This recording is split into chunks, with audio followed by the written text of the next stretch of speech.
नमस्कार साथियों, आज एक ऐसे मुद्दे पर चर्चा करेंगे जिसमें अभी पिछले दिनों नरेंद्र मोदी साहब ने एक चुनावी चर्चा के दौरान बयान दिया है। बयान की थोड़ी परिचर्चा करते हैं कि क्या वो बयान सच में देश में लागू होने वाला है या फिर ये सिर्फ चुनावी कश्मकश में ऐसे बयान उनके चलते ही रहते हैं। अभी पिछली चुनावी सभा में नरेंद्र मोदी ने चुनावी सभा में एक बयान देते हुए कहा था कि मेरी माताओं और बहनों, वे आपके मंगलसूत्र को भी नहीं छोड़ेंगे। कांग्रेस का घोषणा पत्र कहता है कि वे आपके सोने के बारे में जानकारी करेंगे और फिर उसे बांट देंगे। वो किसे बांटेंगे? मनमोहन सिंह की सरकार ने कहा था कि देश की संपत्ति पर पहला हक मुसलमानों का है। आपकी प्रॉपर्टी को उन लोगों में बांटा जाएगा जिनके ज़्यादा बच्चे, ये घुसपैठियों को बांटा जाएगा। आपकी मेहनत की कमाई घुसपैठियों के पास चली जानी चाहिए। पहले जब उनकी सरकार थी उन्होंने कहा था कि देश की संपत्ति पर पहला अधिकार मुसलमानों का है। इसका मतलब ये संपत्ति इकट्ठी करके किसको बांटेंगे? जिनके ज्यादा बच्चे हैं उनको बांटेंगे। घुसपैठियों को बांटेंगे। क्या आपकी मेहनत की कमाई का पैसा घुसपैठियों को दिया जाएगा?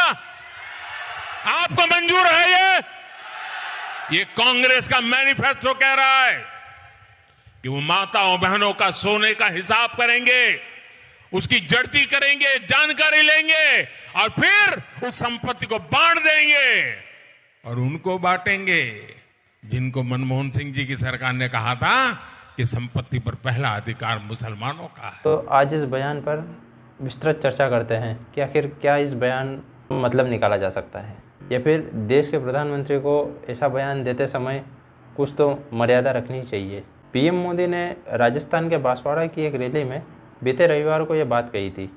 इसके बाद अलीगढ़ और बाद की कुछ रैलियों में भी मोदी ने कहा कि कांग्रेस आपकी संपत्ति का पुनर्वितरण कर देगी और यूपी के सीएम योगी ने भी अपने भाषणों में कहा है कि कांग्रेस संपत्तियों को जब्त कर उसे फिर से बांटना चाहती है। उसी दौरान सुप्रीम कोर्ट में भी 9 जजों की संविधान पीठ भी संपत्ति के अधिकार से जुड़े अहम मामलों की सुनवाई कर रही है। तो आज के इस वीडियो में यही जानने का प्रयास करेंगे कि क्या कांग्रेस सच में संपत्तियों को पुनर्वितरण की बात कर रही है या कोई सरकार हमारी निजी संपत्ति को जब्त करके लोगों में बांट सकती है। आज हम समझते हैं कि पीएम मोदी का ये बयान कितना सच है। कांग्रेस ने 5 अप्रैल 2024 को न्यायपत्र नाम से 48 पेज का मैनिफेस्टो जारी किया था और इसमें किसी की निजी संपत्ति को लेकर उसे सार्वजनिक रूप से समाज के किसी वर्ग या लोगों को बांटने जैसी कोई बात नहीं की।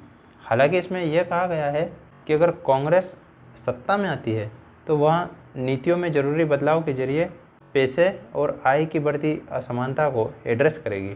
जातियां और उपजातियों को सामाजिक आर्थिक स्थिति का हिसाब लगाने के लिए पूरे देश में सामाजिक, आर्थिक और जाति जनगणना की जाएगी और इस डेटा के आधार पर सकारात्मक कदम उठाने के एजेंडे को मजबूती दी जाएगी। अल्पसंख्यकों का आर्थिक सशक्तिकरण एक जरूरी कदम है और हम सुनिश्चित करेंगे कि उन्हें बिना किसी भेदभाव के समान अवसर और संस्थागत ऋण दिया जाए। कांग्रेस प्रवक्ता सुप्रिया श्रीनेत ने कहा है कि कांग्रेस के घोषणा पत्र में ये कहाँ लिखा है कि हम लोगों की संपत्ति बांट देंगे। प्रधानमंत्री मोदी लोगों को झूठे और गैर जरूरी मुद्दों में उलझा रहे हैं। ये लगातार झूठ बोल रहे हैं। कांग्रेस अध्यक्ष मल्लिकार्जुन खड़गे ने भी पीएम मोदी के बयानों को लेकर उनसे पत्र लिखकर मिलने का समय मांगा है और खड़गे ने कहा है कि संदर्भ से हटकर कुछ शब्दों को पकड़ना और सांप्रदायिक विभाजन पैदा करना पीएम मोदी की आदत बन गई है। तो क्या नरेंद्र मोदी साहब ने जो संपत्ति के पुनर्वितरण की बात करी है तो वो राहुल गांधी के बयानों से निकली है क्या? 16 अप्रैल 2023 को राहुल गांधी ने पहली बार कर्नाटक में विधानसभा चुनाव से पहले कोलार में जितनी आबादी उतना हक की बात कही थी और उन्होंने कहा था कि एससी और एसटी समुदाय के लिए आरक्षण उनकी आबादी के अनुपात में होना चाहिए। फिर फरवरी 2024 में राहुल ने भारत जोड़ो न्याय यात्रा के दौरान बिहार में कहा कि अगर इंडिया गठबंधन चुनाव जीता तो सत्ता में आने पर सरकार आर्थिक और सामाजिक स्थिति जानने के लिए एक वित्तीय सर्वे के साथ साथ जातीय जनगणना भी करवाएगी। 9 मार्च को सोशल मीडिया प्लेटफॉर्म एक्स पर राहुल ने लिखा कि हम 2 ऐतिहासिक कदम उठाने जा रहे हैं, जातीय जनगणना और इकोनॉमिक मैपिंग। इसके आधार पर हम आरक्षण की 50% सीमा को खत्म कर देंगे। राहुल ने यही कहा है कि कांग्रेस इसे अपने घोषणा पत्र में शामिल करेगी। जब कांग्रेस का घोषणा पत्र जारी हो गया उसके बाद में 6 अप्रैल को राहुल गांधी ने हैदराबाद में कहा कि कांग्रेस के सत्ता में आने के बाद हम देश भर में आर्थिक और संस्थागत सर्वे के जरिए देश का एक्सरे करेंगे और इसके जरिए हम पता लगाएंगे कि देश का पैसा आखिर किसके हाथ में है, कौन से ये वर्ग के हाथ में है। इस ऐतिहासिक कदम के बाद हम क्रांतिकारी काम शुरू करेंगे। जो आपका हक बनता है वो आपको देने का काम करेंगे, चाहे वो मीडिया हो, देश की ब्यूरोक्रेसी हो या देश की सभी संस्थाएं हो, वहाँ आपके लिए जगह बनाकर आपकी हिस्सेदारी देने का काम करेंगे। जब नरेंद्र मोदी ने कांग्रेस पर संपत्ति और पैसे के पुनर्वितरण की योजना का आरोप लगाया तो राहुल गांधी ने 24 अप्रैल 2024 को कहा कि मैंने अभी तक यह नहीं कहा है कि हम कार्रवाई करेंगे, मैंने सिर्फ यह कह रहा हूँ कि आइए पता करें कि कितना अन्याय हुआ है। अब मैं आपको समझा देता हूँ कि रीडिस्ट्रीब्यूशन यानी पुनर्वितरण क्या होता है और भारत में इसके क्या मायने हैं। अंग्रेजी लोक कथाओं में एक चरित्र है रॉबिन हुड, जैसे आप जानते ही होंगे। अचूक तीरंदाज और तलवारबाज था रॉबिन हुड और उसके साथ ही अमीरों की संपत्ति को लूटकर गरीबों में बांट दिया करते थे। अंग्रेजी लोक कथाओं में गरीब तबके के लोगों के लिए रॉबिन हुड किसी हीरो से कम नहीं था और रॉबिन हुड का यह तरीका भी एक तरह संपत्ति का पुनर्वितरण ही था। हालांकि संपत्तियों के पुनर्वितरण की औपचारिक परिभाषा अलग है। पुनर्वितरण का अर्थ है सामाजिक तरीकों जैसे कि टैक्स, चैरिटी, पब्लिक सर्विस की योजनाओं वगैरह के जरिए संपत्ति या पैसे को किसी एक व्यक्ति से दूसरे व्यक्ति को ट्रांसफ़र करना। इस हिसाब से अगर देखा जाए तो भारत जैसे लोकतांत्रिक देशों में किसी न किसी तरीके से पैसे या संपत्ति का पुनर्वितरण हमेशा होता आया है। इसका सबसे बड़ा उदाहरण आयकर है, जिसमें ज़्यादा पैसे कमाने वाले लोग अपनी कमाई का ज़्यादा हिस्सा टैक्स के बतौर सरकार को देते हैं, जबकि कम कमाई करने वाले लोग कम टैक्स या स्लैब के अनुसार 0 टैक्स देते हैं। इसके बाद सरकार आयकर के बतौर इकट्ठा हुए पैसे को गरीब लोगों के लिए चलाई जा रही कल्याणकारी योजनाओं में इस्तेमाल करती है। प्रोफेसर स्वाति नारायण जो एक सोशल साइंटिस्ट है, वो अपनी किताब unequal why India legs behind it's neighbours में लिखती है कि देश में स्वास्थ्य, शिक्षा और जीवन की मूलभूत सुविधाओं का अधिकार सभी के लिए है। स्वाति आगे कहती है कि आम लोगों को मूलभूत सुविधाओं के अधिकार देना सरकार की जिम्मेदारी होती है और इसके लिए सरकार टैक्स के जरिए आने वाले राजस्व को खर्च करती है। ये एक तरीके से वेल्थ रीडिस्ट्रीब्यूशन ही है।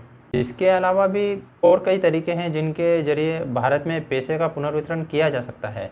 भूमि सुधार आंदोलन के तहत ज़रूरतमंदों में ज़मीनों का बंटवारा किया गया है। स्वाति के मुताबिक केरल और बिहार जैसे राज्यों में सबसे पहले ज़मीनों का पुनर्वितरण किया गया था।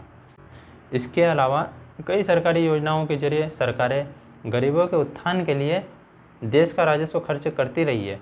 जो लोग इस पुनर्वितरण के समर्थक हैं, उनका मानना है कि समाज के लोगों के बीच अमीरी और गरीबी की खाई को पाटने के लिए पैसे का पुनर्वितरण जरूरी है।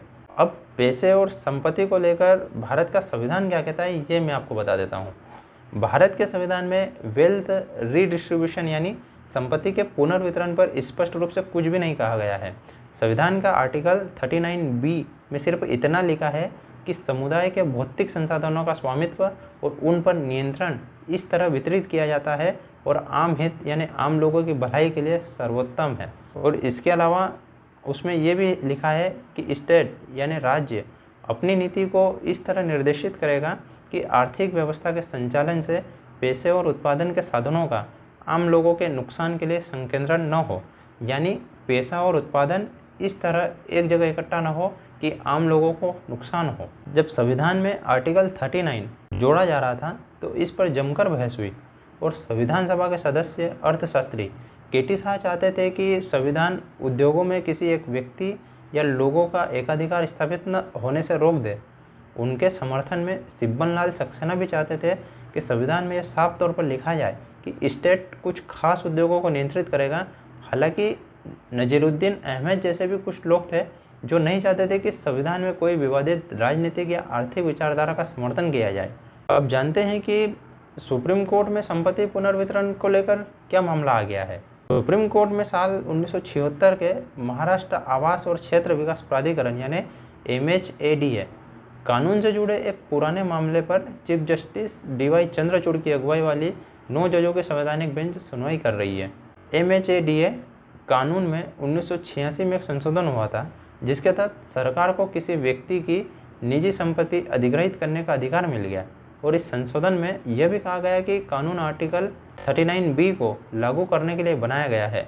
इस संशोधन के खिलाफ दायर की गई याचिकाओं पर सुनवाई कर रही सुप्रीम कोर्ट को अब यह तय करना है कि किसी व्यक्ति की निजी संपत्ति को आम लोगों की भलाई के लिए सरकार अपने कब्जे में ले सकती है या नहीं ले सकती है। अब इस मामले को लेकर सुप्रीम कोर्ट ने ताज़ा हालात में क्या कुछ कहा है। सुप्रीम कोर्ट का कहना है कि मुंबई के प्रॉपर्टी ओनर्स एसोसिएशन और दूसरे पक्षों के वकीलों का कहना था कि अनुच्छेद 39B और 31C के तहत राज्य निजी संपत्तियों को जब्त कर सकता है। इस पर सुप्रीम कोर्ट की बेंच ने निजी संपत्ति के समुदाय के भौतिक संसाधनों में शामिल न करने के विचार के खिलाफ आगाह किया। बेंच ने कहा कि यह सुझाव देना अतिवादी हो सकता है कि समुदाय के भौतिक संसाधनों का मतलब सिर्फ सार्वजनिक यानी सरकारी संसाधन है और निजी संपत्तियां इसमें शामिल नहीं है। मैं आपको बताऊंगा कि यह नज़रिया अपनाना कैसे खतरनाक होगा। उदाहरण के लिए यह कहना बेहद खतरनाक होगा कि आर्टिकल 39B के तहत सरकारी नीति प्राइवेट जंगलों पर लागू नहीं होगी। जस्टिस चंद्रचूड़ ने यह भी कहा कि प्रॉपर्टी को लेकर हमारी सोच चरम पूंजीवादी या चरम समाजवादी विचारधारा से बहुत अलग है। उन्होंने आगे कहा कि अनुच्छेद 39B को संविधान में सामाजिक परिवर्तन की इरादे से लाया गया था, इसलिए हमें नहीं कहना चाहिए कि कोई प्राइवेट प्रॉपर्टी, जब तक प्राइवेट प्रॉपर्टी है उस पर आर्टिकल 39B का कोई इस्तेमाल नहीं होगा। जस्टिस चंद्रचूड़ ने जमींदारी उन्मूलन जैसे सुधारों का भी जिक्र किया। उन्होंने आगे कहा कि कोई भी प्रॉपर्टी किसी व्यक्ति विशेष की नहीं है। यह कहना चरम समाजवादी नज़रिया है। भारत में संपत्ति को लेकर गांधीवादी सिद्धांत है जो प्रॉपर्टी को ट्रस्ट में रखता है। भारत में किसी प्रॉपर्टी को न सिर्फ आने वाली पीढ़ियों के लिए बल्कि पर्यावरण के लिए भी रखा जाता है। यही सतत विकास की अवधारणा है। फिलहाल इस पूरे मामले में सुनवाई जारी है और इस सवाल का जवाब अभी आना भी बाकी है कि निजी संपत्तियों को आम लोगों की भलाई के लिए सरकार अधिग्रहित कर सकती है या नहीं कर सकती है। वैसे भी वर्ल्ड इनइक्वलिटी लैब द्वारा छपी गई income and wealth inequality in India the rise of the billionaire raj नाम की एक हालिया रिपोर्ट के मुताबिक देश में आर्थिक असमानता की खाई बहुत बढ़ गई है।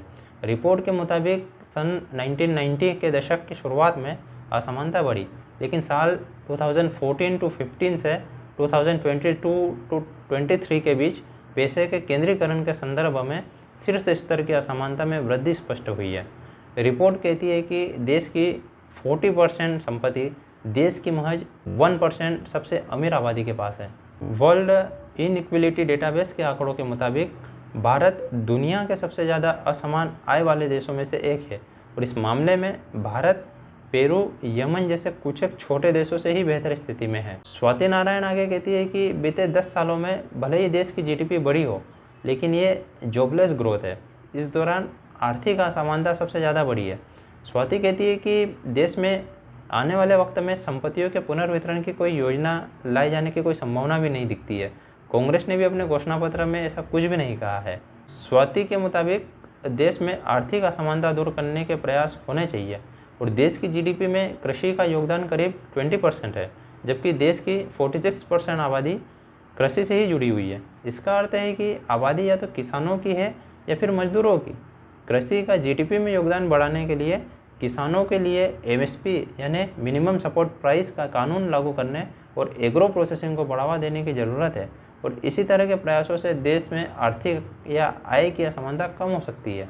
अब ये तो आने वाला वक्त ही बताएगा कि क्या सरकार हमारी संपत्ति को बांट सकती है या नहीं बांट सकती है, या कुछ दिनों में सुप्रीम कोर्ट भी इस बॉम्बे के फैसले पर स्पष्टीकरण पेश कर देगा तो हमें पता चल ही जाएगा कि हमारी प्रॉपर्टी को सरकार बांट सकती है या नहीं बांट सकती है। आप ऐसे ही वीडियो से लगातार जुड़े रहने के लिए मुझे मेरे चैनल पर सब्सक्राइब कीजिए। धन्यवाद।